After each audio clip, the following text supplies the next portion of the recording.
C'est la période la plus redoutée par les habitants des grandes villes en matière d'énergie. Les délestages sont là et devront se poursuivre jusqu'à la saison des pluies. La Sonabel qui fait cette annonce dit connaître un déficit énergétique de 50 MW sur son réseau. Des explications à suivre dans ce journal. Dans l'actualité également, la centrale d'achat des médicaments essentiels génériques est sur la sellette, accusée d'une part de vendre des médicaments aux effets psychotropes à des terroristes.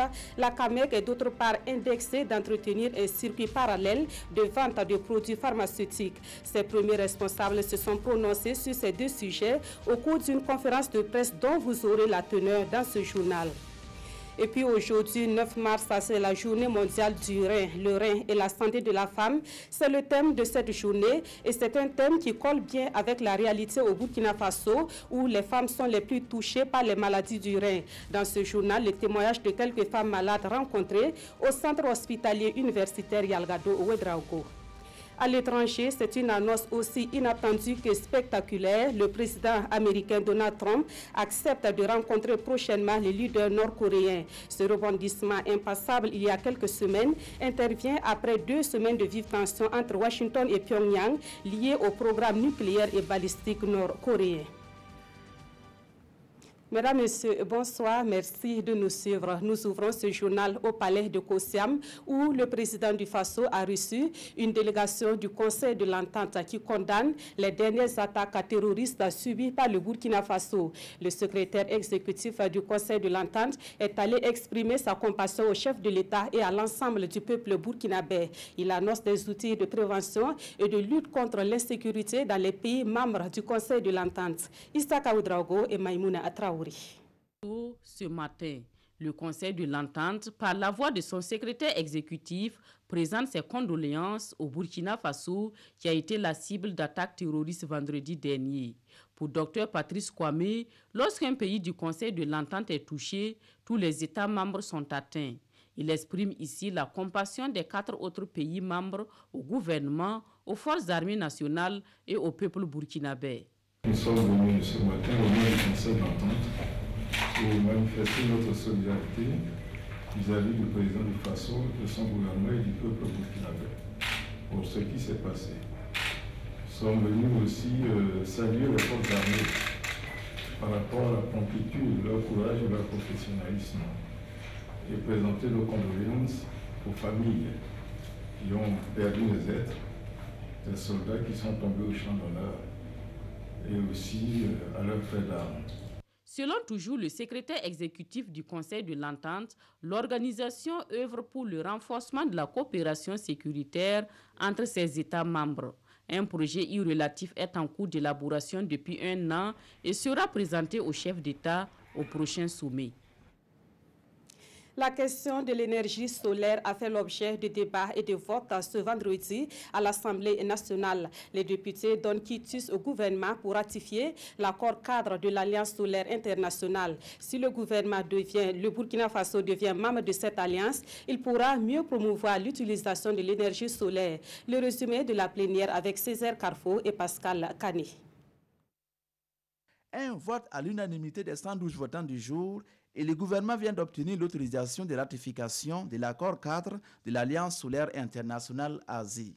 Cette alliance mondiale pour le solaire que le Burkina Faso a signée à Marrakech au Maroc le 15 novembre 2016. L'Asie se donne pour mission de promouvoir l'utilisation de l'énergie solaire au sein de ses membres. Si le projet passe comme une lettre à la poste, c'est bien parce que la représentation nationale est consciente de l'enjeu du solaire au Burkina Faso. L'Asie, qui a été donc initiée par la France et l'Inde, donne un potentiel incroyable en matière d'accès au financement. Il y a près de 1000 milliards de dollars de fonds qui seront mis en place. Et il y a un certain nombre de projets que le Burkina Faso a déjà transmis à l'Asie pour financement. Et donc, ça vous dit que nous avons une chance ici, non seulement d'attirer des investisseurs, mais aussi d'avoir le transfert de technologies au niveau du solaire pour accompagner le Burkina Faso dans son ambition de prendre le leadership, en tout cas sous-régional. Mais avant de passer au vote, les députés ont voulu comprendre la politique de promotion de l'énergie solaire au Burkina Faso et les projets qui seront soumis à l'Asie.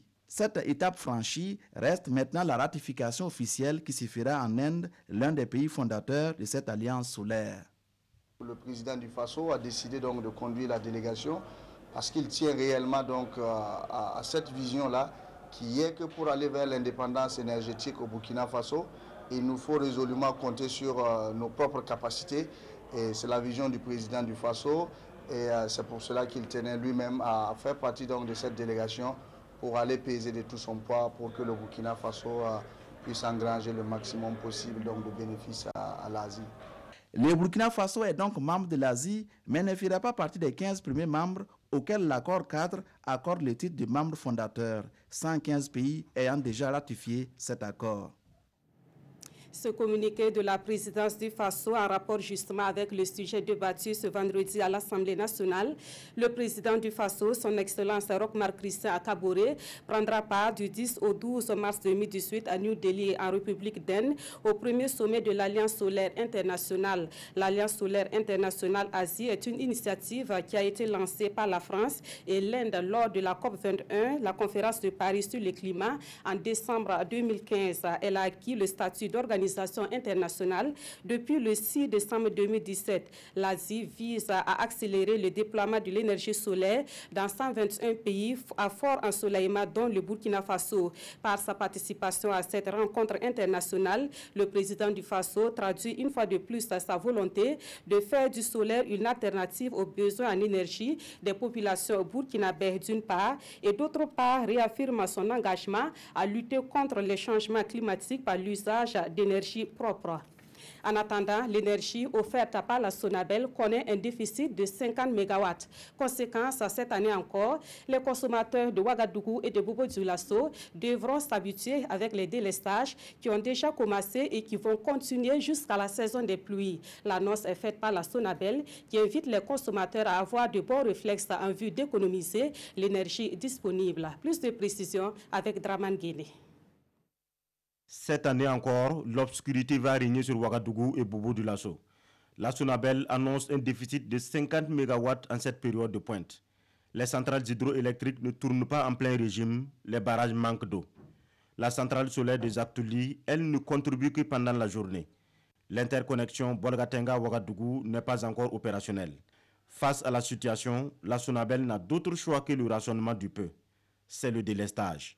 Ça ne va pas se décliner en termes de jours, ça va se décliner en termes d'heures et nous allons répartir les groupes de telle sorte qu'on puisse limiter ça dans le temps pour pouvoir minimiser les effets sur chacun. Donc ça va être un peu réparti dans l'espace et dans le temps. On va éviter des points sensibles comme les hôpitaux, et par exemple les sites essentiels de l'ONEA pour ne pas perturber la distribution de l'eau. Mais il y a aussi les zones industrielles qu'on va essayer d'éviter au maximum pour permettre à l'économie de continuer à tourner. Pour faire face au déficit, la Sonabel compte aussi sur ses abonnés. Leurs bons comportements peuvent limiter l'ampleur du délestage. On veut sensibiliser la population à ne pas gaspiller. Lorsque vous quittez votre bureau, que vous puissiez arrêter le climatiseur. Lorsque vous n'avez pas besoin d'un appareil électrique comme la lumière parce que l'éclairage du jour suffit, que vous éteignez la lumière et que vous utilisez l'éclairage du jour. Si vous quittez un appartement, ce n'est pas la peine de laisser la lumière allumée. Si les millions de consommateurs ont ce réflexe-là, vous allez vous rendre compte qu'on va économiser suffisamment pour minimiser le manque de l'énergie. La Sonabel demande aussi à ses clients munis de groupes électrogènes d'utiliser moins son réseau pour faire des économies d'énergie. Le déficit de l'énergie fournie par la Sonabel est l'une des raisons suffisantes pour promouvoir les autres types d'énergie. Nous évoquons ici les énergies durables dont la promotion est portée par les femmes avec le soutien de l'ONG Christian Aid. L'ONG a procédé hier au lancement d'un projet dénommé Femmes et énergie durable. C'est un projet qui sera mis en œuvre dans 4 pays et qui cible les femmes du milieu rural. Nongba Kouda et Bouma Ernest Nebi. Promouvoir l'entrepreneuriat féminin dans le secteur de l'énergie durable, c'est l'objectif du projet Briser les barrières. Lancé officiellement ce jour, cette initiative de l'ONG Christian Aid veut contribuer à l'autonomisation de la femme en milieu rural. On va faciliter leur accès à des énergies renouvelables, à l'électricité, pour qu'elles puissent entreprendre et améliorer leur production.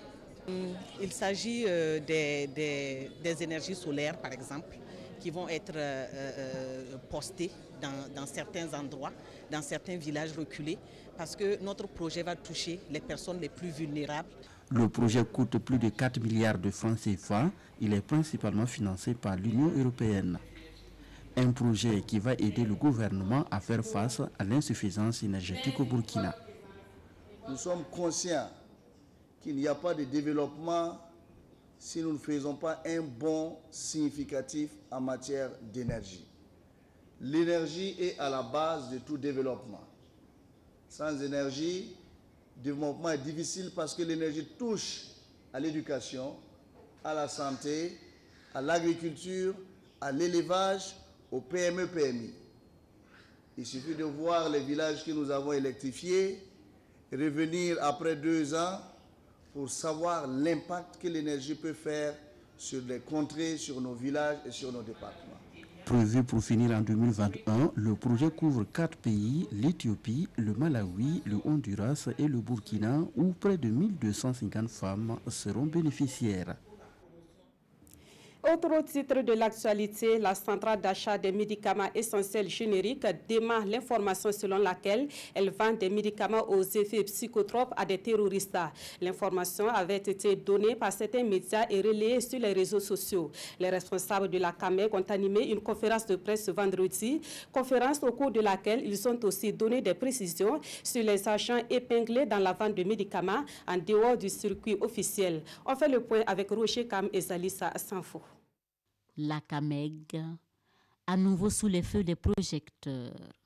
Cette fois, la centrale d'achat des médicaments essentiels génériques est accusée de vendre des médicaments à des terroristes. Une accusation à laquelle les premiers responsables apportent un démenti formel. L'aide magasinier a été approché par un ami, lui demandant un service qui consiste à trouver un produit pharmaceutique. Il s'agit donc du Rivotril, qu'il éprouve des difficultés à en trouver en pharmacie pour son frère.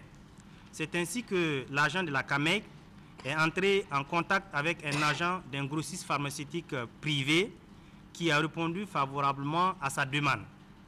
Il recevait ainsi de l'argent de son ami qu'il remettait à l'agent du grossiste privé qui, en retour, lui livrait donc le produit au profit donc de l'ami. Et cette opération s'est produite à plusieurs reprises jusqu'à l'interpellation des mises en cause. Après audition, l'aide magasinière de la CAMEG et l'agent du grossiste privé ont été laissés libres de leur mouvement, tandis que l'ami, qui n'a pas répondu à la convocation de la police, semble avoir pris la fuite. Un agent de la CAMEG n'a à ce jour été déféré à la MACO comme ce qui a été diffusé donc dans la presse et pour cette affaire-là. Ensuite, la CAMEG n'est ni concernée de loin, ni de près par cette affaire, les produits n'étant pas donc de la CAMEG et aussi les faits n'ayant pas eu lieu dans les locaux donc de la centrale. Autre fait qui a nécessité des précisions à cette conférence de presse, l'existence des circuits parallèles de vente de produits pharmaceutiques. 2 agents de la CAMEG impliqués et déférés à la maison d'arrêt et de correction de Bobo-Dioulasso. Et voici les faits livrés par les premiers responsables de la CAMEG. Le mode opératoire consistait donc à utiliser le compte d'un client agréé pour acquérir des produits, mais à la sortie, les produits ne passent pas dans l'entrepôt des clients facturés, mais destinés à un dépôt privé de vente de produits pharmaceutiques ou un particulier, ce qui peut être un infirmier, des CSPS ou un commerçant, etc. Au cours de leurs opérations, toutes les procédures administratives, comptables et financières ont été suivies, ce qui, a priori, n'alerte pas le système de contrôle de la CAMEG d'une mauvaise pratique. Donc, la CAMEG n'a donc pas été affectée financièrement ou en termes d'écart de stock liés à cette pratique. Pour ce deuxième cas, selon les premiers responsables de la centrale d'achat des médicaments essentiels génériques, l'enquête suit toujours son cours. Et tous ceux qui se seront rendus coupables d'un quelconque délit subiront toute la rigueur de la loi. Aujourd'hui, 9 mars, la communauté internationale célèbre la journée mondiale du rein. Thème de cette journée, le rein et la santé de la femme. Le choix de ce thème se justifie par le fait que les femmes sont les plus touchées par les maladies du rein. En plus de la maladie dont la prise en charge coûte cher, elles sont victimes de stigmatisation et d'exclusion sociale. Suivons quelques témoignages dans ce téléma signé Jean-Eudes Bayala et Zalissa Sanfo. Unité de grande dialyse de l'hôpital Yalgado Ouedraogo. Aujourd'hui, la plupart des patients que nous trouvons ici sont des femmes. Et ce n'est pas une exception. Elles sont les plus touchées par cette maladie. En plus des causes habituelles que sont l'hypertension, le diabète ou l'obésité, l'état de femme n'est pas fait pour arranger les choses. La femme, elle est beaucoup plus vulnérable à certaines maladies du rein et parfois au décours d'un accouchement ou d'une grossesse, ça peut nous conduire également aux maladies du rein, donc ce qui ne se verrait pas chez l'homme. Donc du fait de ça même, elle est encore plus susceptible que l'homme.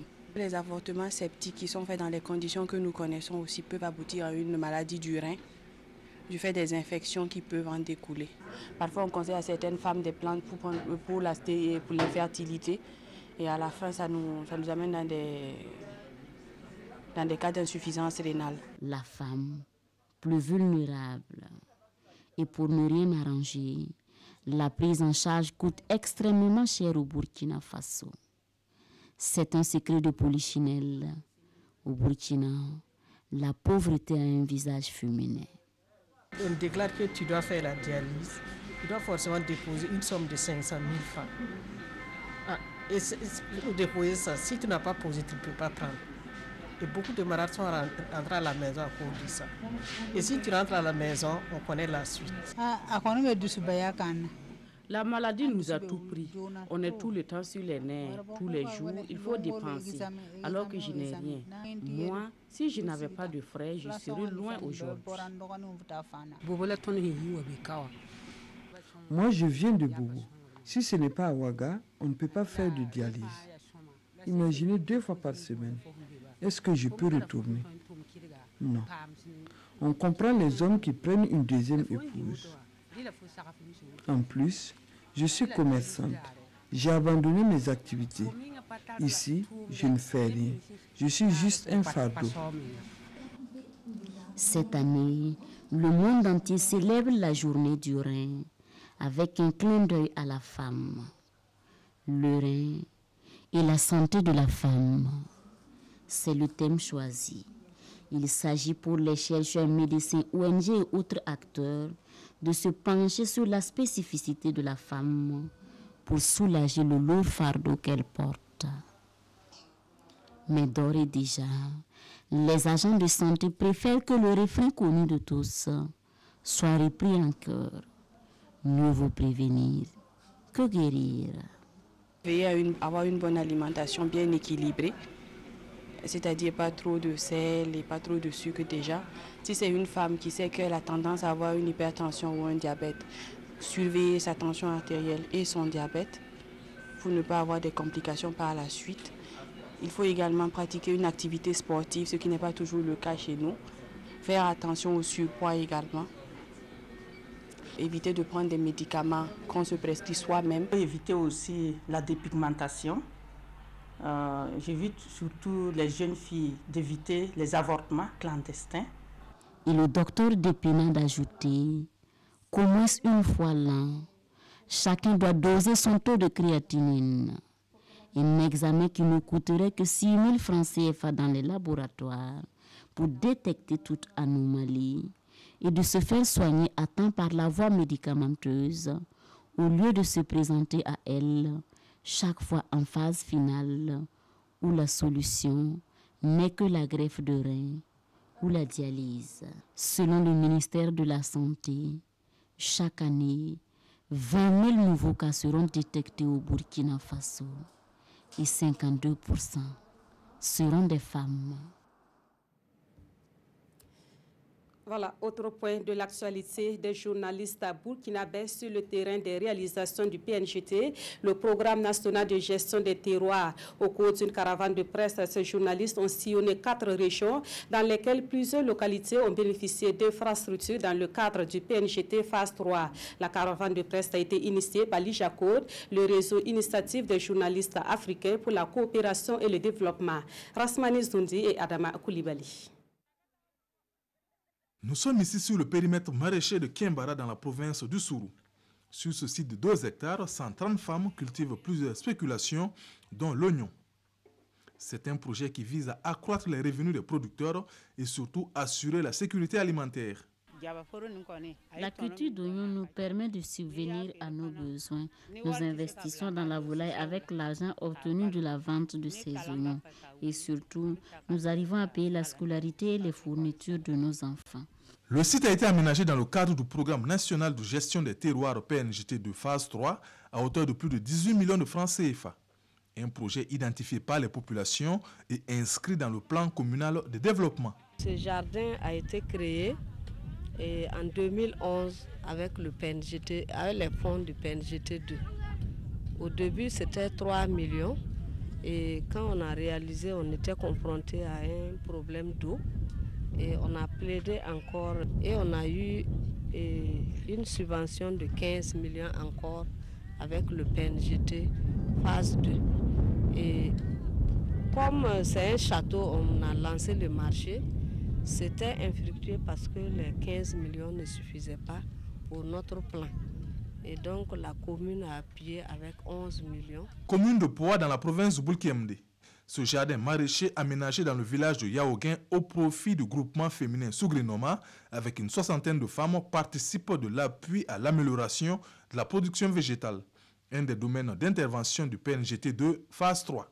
Le groupement féminin de boulangerie-pâtisserie de Douna dans la Liraba a aussi bénéficié de l'appui du PNGT de phase 3 à travers l'acquisition de matériel de transformation et la formation de ses membres aux techniques de fabrication des produits à hauteur de plus de 5 millions de francs CFA. Ça nous a beaucoup aidé pendant qu'on était à la maison, chacune n'avait rien à faire. Ça nous permet d'aider nos maris, prendre un peu de charge de nos enfants aussi. Font aussi partie des réalisations du PNGT de phase 3 au titre des infrastructures économiques, ces boutiques dans le marché de Sidéradougou dans la région des Cascades. Des infrastructures qui vont ainsi permettre d'accroître les flux commerciaux ainsi que l'assiette fiscale de la commune. Avant, c'était des pailles. Mais aujourd'hui, vraiment, grâce à ça, on a des meubles, des jolis meubles que nous utilisons pour notre commerce. C'est très bien pour nous. La caravane de presse a fait une halte à la gare routière de Bondokui dans la région de la boucle de Mouhoun. Cette infrastructure routière permet de renforcer la sécurité des passagers et contribue aussi à l'activité économique de la commune.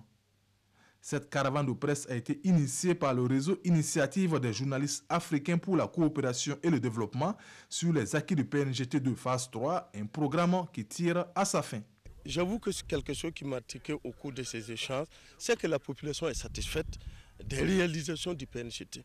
Parce que non seulement la population s'est appropriée vraiment la philosophie, l'esprit et l'âme du PNGT à travers les différentes réalisations, mais aussi elles ont compris que c'est à elles de gérer les infrastructures marchandes. Cette phase 3 de 5 ans vise notamment à renforcer les capacités des communautés locales et les structures décentralisées pour la mise en œuvre de plans de développement pour une gestion durable des investissements. Direction à présent Bagré dans le centre-est pour parler d'agrobusiness. Bagré Pôle s'apprête à lancer la distribution de plus de 4000 hectares à des agro-investisseurs. Cette décision intervient après une expérience concluante de 300 hectares sur lesquels des producteurs familiaux et des groupements ont travaillé. Bagré Pôle veut ainsi promouvoir un modèle agricole et économique inclusif dont chaque partie peut tirer profit. Mais de quoi s'agit-il concrètement? Élément de réponse avec Issa Kafando et Olopoda. L'agrobusiness, voilà un modèle de développement agricole qui fait recette dans bien des pays du Sud, dont le Burkina Faso. Ici, au pôle de croissance de Bagré, 300 hectares sur les 3380 hectares actuellement exploités sont attribués à des investisseurs agricoles. Et bientôt, ce sont environ 30% de 4400 hectares de superficie en cours d'aménagement qui seront destinés à l'agro-industrie, ce qui suscite des inquiétudes. Lancement est venu faire, moi, Dieu, j'ai eu la chance que j'étais les tracteurs ce jour-là, j'ai vraiment compris le système de ce travail. Mais vraiment, je dis qu'avec l'agro-business, nous, on ne dit pas non. Parce qu'au Burkina, nous, on aime les étrangers, c'est bien vrai, c'est tout à Bagré, mais songez à nous. En réponse à cette préoccupation, Bagré Paul rassure, rien n'est fait ici au hasard.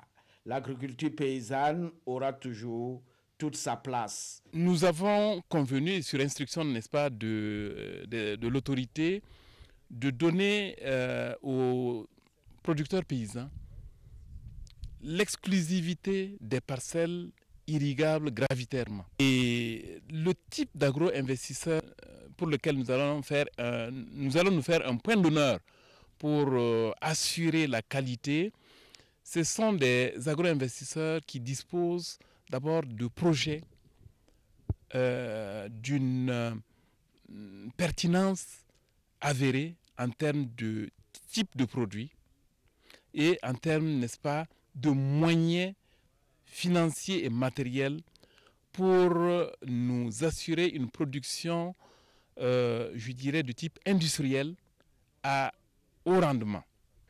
Une production suffisante de qualité pour développer la transformation et la commercialisation, l'enjeu est de taille et Bagré Paul compte faciliter l'interrelation entre moyens, petits producteurs et agro-investisseurs. Le premier défi, c'était de voir comment, effectivement, ces investisseurs, avec les moyens, lorsqu'ils vont arriver, que ces producteurs qui sont là ne soient pas transformés en ouvriers, qu'ils restent producteurs, mais qu'ils profitent véritablement de ce nouveau environnement fait par l'arrivée des investisseurs. Donc, c'est pourquoi nous avons promu le principe d'agrégation. C'est donc une nouvelle perspective qui s'ouvre à toutes les parties qui devront gagner dans ce système d'opération qui ambitionne aussi relever les défis de la sécurisation foncière dans le développement agricole.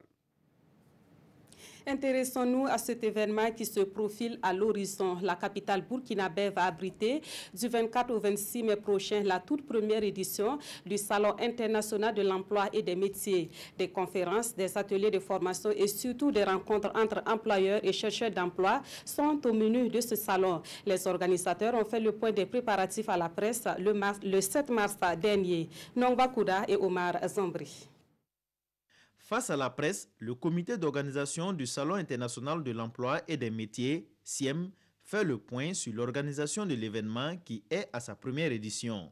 Initiative du cabinet Laura 2M, le SIEM se veut un cadre professionnel de recrutement, de réflexion et d'information sur l'emploi et la formation.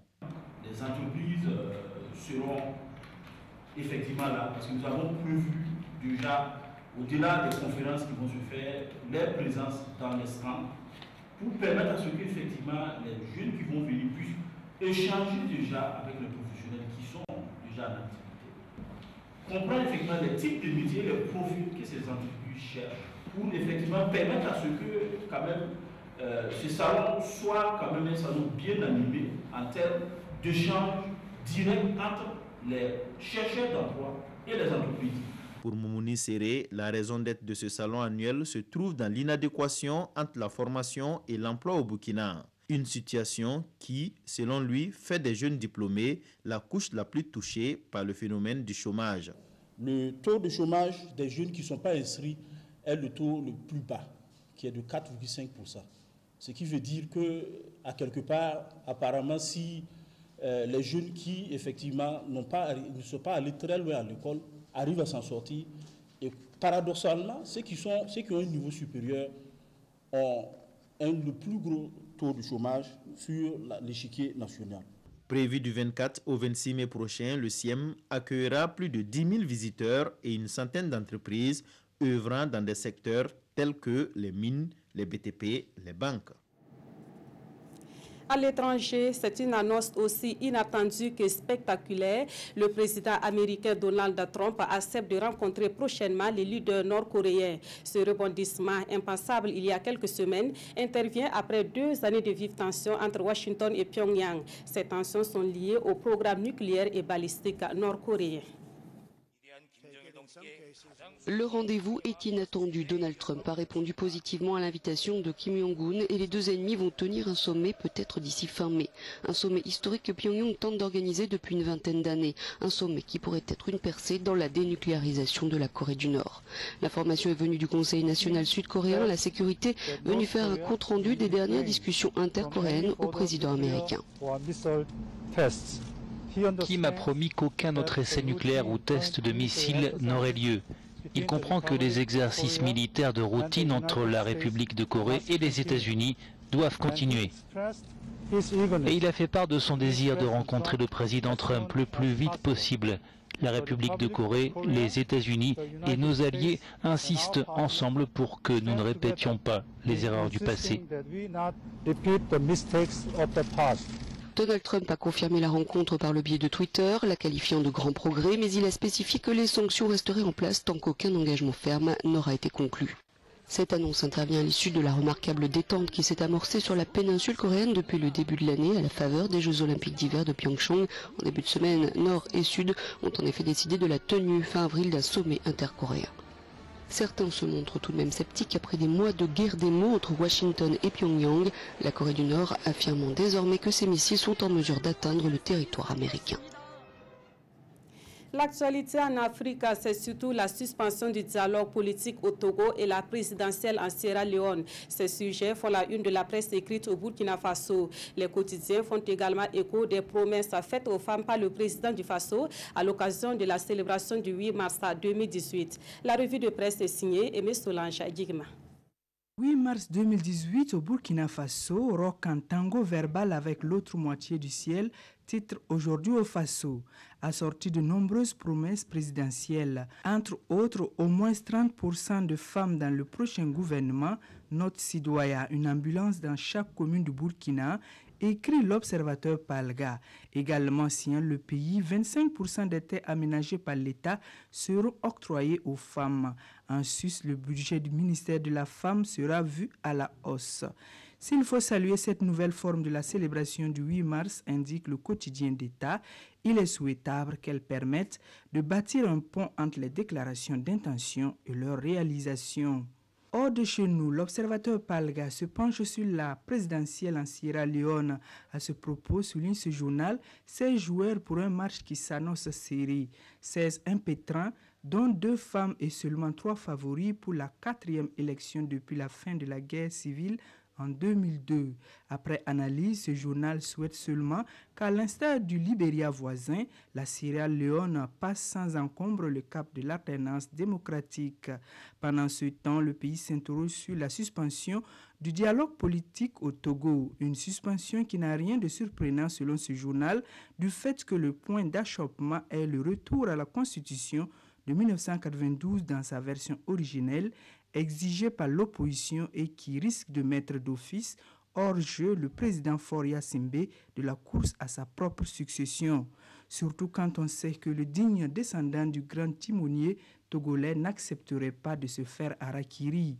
Le pays espère que l'action du médiateur ghanéen en faveur du rapprochement des vrais ennemis togolais connaisse un happy end. D'autant plus que les choses semblent se jouer à pile ou face. Voilà, c'est la fin de ce journal. Merci de l'avoir suivi et merci de votre fidélité au programme de la RTV.